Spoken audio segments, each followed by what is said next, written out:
I met a traveler from an antique land, who said, "Two vast and trunkless legs of stone stand in the desert.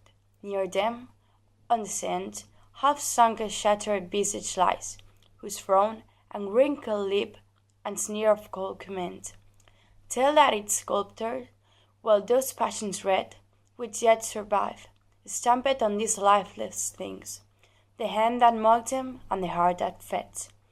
And on the pedestal these words appear: "My name is Ozymandias, King of Kings. Look on my works, ye mighty, and despair. Nothing beside remains, round the decay of that colossal wreck.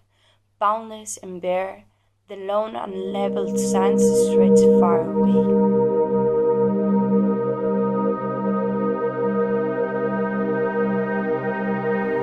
The poem I have read now is from Percy B. Shelley, who belongs to the second generation of Romanticism poets, and he was the husband of Mary Shelley, who was the novelist from Frankenstein. The context of this poem is from the period of the King George III, who had an oppressive and a monarchical government. So the poem is like an attack to this kind of government, and also is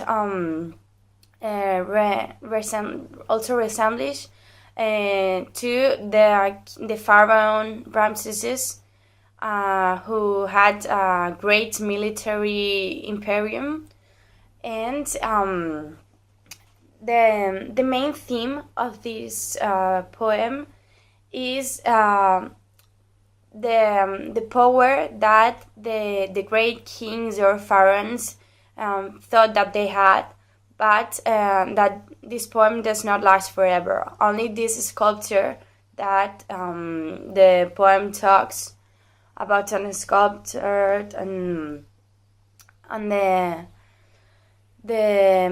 that this sculpture always lasts, but not the power of the pharaoh or of the kings.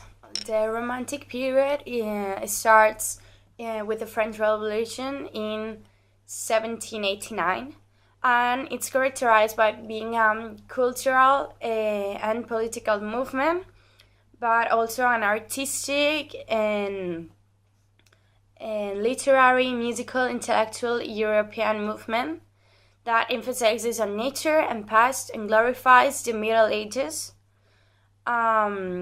and also reflects the individualism of the. We can say that in this poem there are three types of narrator. The first narrator is when he says I met a traveler. The second narrator is the traveler, but it's anonymous, and the third narrator is Ozymandias, that represents, that is Ramesses, the pharaoh.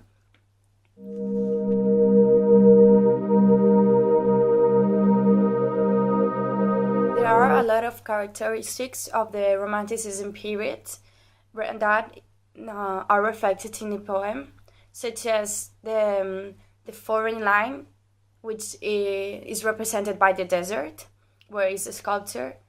The ancient historical period, that is the time of Ramesses.